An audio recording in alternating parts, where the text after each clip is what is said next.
Hello everyone. सो आज से हम शुरू कर रहे हैं जो डीएसएसपी के लिए जो सोशल साइंस का एग्ज़ाम होता है, हम उसके लिए आज प्रैक्टिस शुरू कर रहे हैं। तो सबसे पहले हम शुरू करते हैं हमारी पॉलिटी से। सो मैंने ये ली है घटना चक्र जो 2023 एडिशन की है। सो आप भी ले सकते हैं और आप मेरे साथ प्रैक्टिस कर सकते हैं। सो डेली हम 10 क्वेश्चंस करेंगे सो दैट मतलब हमारा कवर हो जाए। May be 10 question in the morning and 10 questions in the evening.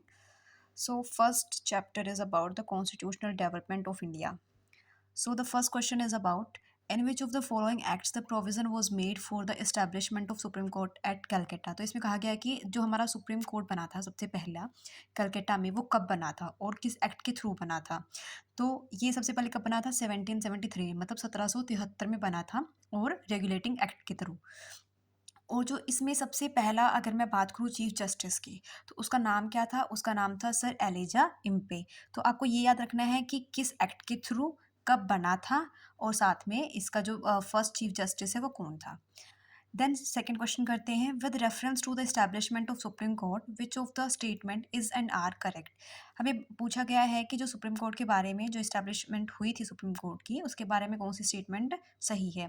First statement है supreme court at Calcutta was establish by the regulating act of 1773। देखिए इसे पूछा गया है कि जो सुप्रीम कोर्ट ऑफ कैलकाटा है वो 1773 के एक्ट के थ्रू इस्टेब्लिश किया गया था, बनाया गया था। लिमेस्टर was the first chief justice of the court. क्या लिमेस्टर सबसे पहले चीफ जस्टिस था? नहीं। हमने पहले क्वेश्चन में रीड किया है कि जो सुप्रीम कोर्ट जो कलकत्ता में है 1773 में बना था, उसका जो फर्स्ट चीफ जस्टिस है वो कौन है? Sir Elijah Impey. सो हमारा सेकंड हो जाएगा रॉन्ग एंड फर्स्ट हो जाएगा हमारा correct. So basically the answer is a.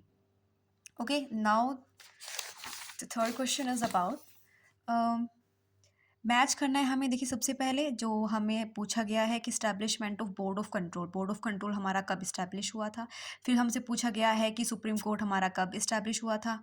फिर उसके बाद पूछा गया है कि permission to English missionaries to work in India, कि जो पहली बार जो इंग्लिश मिशनरी, मिशनरी का मतलब होता है कि जो आते हैं नहीं कि जो अपने धर्म का प्रचार करने आते हैं। उस टाइम पे जो ईसाई धर्म है, ईसाई धर्म के लोग यहाँ पे भारत में प्रचार करने आए थे ताकि वो लोगों का धर्म बदल सके। जैसे जो हिंदू था उसको बोला गया कि अगर तुम क्रिश्चियन वगैरह में चेंज हो जाओगे तो आपको वो सारी फैसिलिटीज़ दी जाएंगी, या फिर आपसे जो ब्रिटिशर्स है वो अच्छे से ट्रीट करेंगे, या फिर जो आपका रिलीजन है, जो धर्म है, जो हिंदू धर्म है, वो शायद मतलब इनकेपेबल है आपको वो सब चीज़ें प्रोवाइड करवाने में। फिर डी में पूछा गया है appointment of law member in governor general council. तो जो गवर्नर जनरल की जो काउंसिल थी उस टाइम पे बनी थी, उसमें जो लॉ मेंबर को अपॉइंटमेंट दिया गया था वो किस एक्ट के थ्रू दिया गया था। तो सबसे पहले हम बात करते हैं, देखो हमने पहले 2 क्वेश्चंस में रीड किया है कि सबसे पहले जो सुप्रीम कोर्ट इस्टेब्लिश हुआ था वो कब हुआ था? 1773 में। सो अगर हम बी का 1 लगाएँ तो ढूँढो बी का 1 कहाँ पे है? देखो अगर हमें सिर्फ़ ए का आंसर हमें पता है तो हम पूरे क्वेश्चंस को अटेम्प्ट कर सकते हैं। लाइक जैसे अगर हमें बी का 1 पता है तो हम टिक कर सकते हैं कि बी हमारा आंसर है। एब्सोल्युटली हमारा जो करेक्ट आंसर है वो क्या है? बी है। तो अब हमें ये रीड करना है कि